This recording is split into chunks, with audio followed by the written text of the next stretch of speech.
welcome to the Buitelaar Group's Long Lane Development Farm virtual tour. My name's Gabby Emery, I'm the Livestock Business Development Manager for the group. Although today won't be the same as it would have been if we were in person, hopefully it will give you a good overview and understanding of the farm operation. So follow me.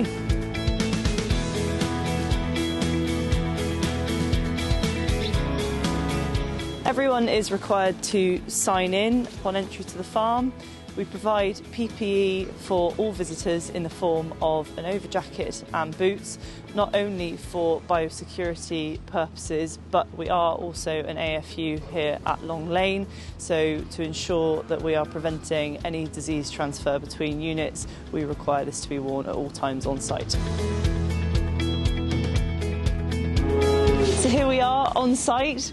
At Long Lane, we're a calf rearing unit with capacity for up to 1,200 calves at any one time, which will soon increase to 1,500 in the spring of this year. The farm was bought in August of 2019, and when we first bought the farm, there were some pre-existing buildings here. It was once used as a dairy some 40 plus years ago, but the sheds had actually already been adapted to be used as calf rearing units. So behind me you can see one of the pre-existing buildings. There are 4 of which we will take you around and we'll show you the development from there on out. This is the milk mixing room, where it all starts really, I suppose. We're feeding milk twice a day, mixing milk in the barrel here to my left, which is then pumped into our milk feeding trolley, which is holding up to 1,000 litres of milk at any one time.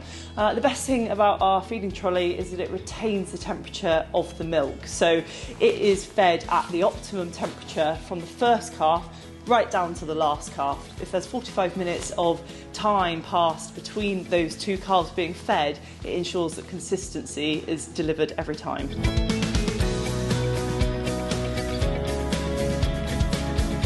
So here we have the youngest calves on the farm. They've been here just about 2 weeks now.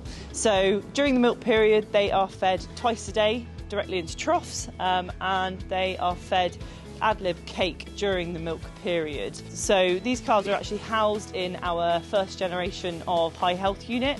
As we go around the farm later, you'll see the further developments to the design. However, at the time we were utilising stock boarding for the sheds, which is still perfectly suitable for our unit here now.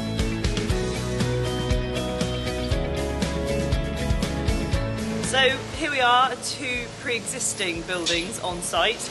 The shed to my left is actually one of the best performing sheds on the site when we first bought the farm, which is where the inspiration for the high health units that we now have came from originally. These calves have been here on site for approximately 11 weeks now, so they're actually moved over into wean space. We operate a 2-stage system, so when calves first come in, they're into milk sheds for the 6-week period.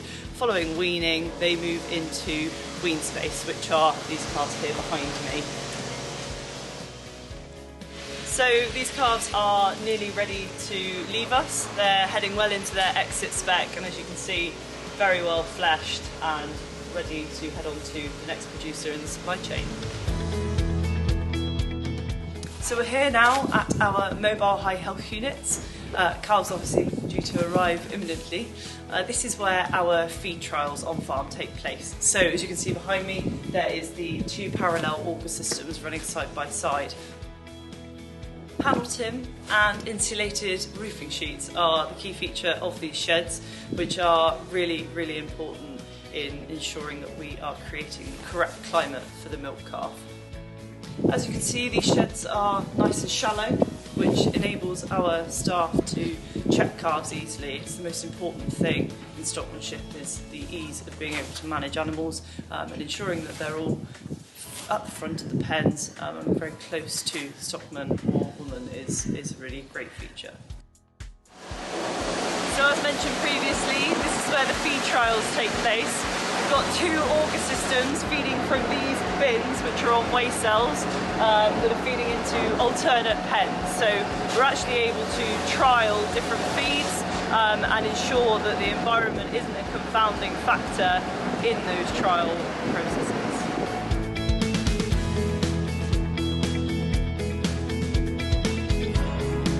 here we have two further wean sheds on site. These two sheds were the first two to be built when we purchased the farm. They were designed in conjunction with Jamie Robertson, so really brilliant sheds. Calves are moved into here following the milk period, and they're actually on, as you can see, a 16% protein blend. They're transitioned over from a 17% pellet, which is also fed ad lib through the rearing period. So they come into here and are then grouped into bigger social groups than we have in the milk shed. So as you'll see shortly, we have calves in pens of maximum 12, but ideally groups of 10 while they're on milk. And then when they're weaned, we move them into larger groups, as I say, sort of up to what we see here. We've installed enrichment throughout the farm for a lot of the sheds. It's been a really exciting project here actually to see quite how the calves engage and interact with the enrichment in their pens.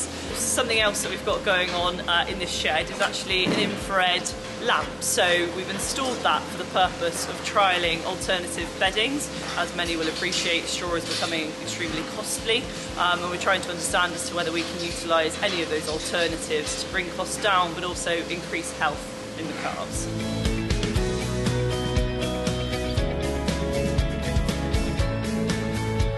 So we're here now in our permanent high health unit milk sheds. These calves here have been on the farm now for 6 weeks and they're currently in wean down. They'll be off milk come the end of this week. As you can see, we are utilising panel tin in these sheds. So we are lessening the use of concrete panels to avoid the energy loss in calves trying to keep themselves warm. There are sensors behind me. We're gathering the temperature and the humidity data from these sheds as well, which is really comparatively interesting from our sort of conventional housing to understand, you know, how our own design sheds are really operating. In this shed, we're housing 160 calves at any one time, and we're actually currently in an expansion phase of the site. We'll have another approximately 300 calf spaces by the end of the springtime. The purpose of an AFU is to house TB restricted calves, and the reason why we're expanding this site is in order to support our supplying dairy farmers, whether they are restricted with TB or clear.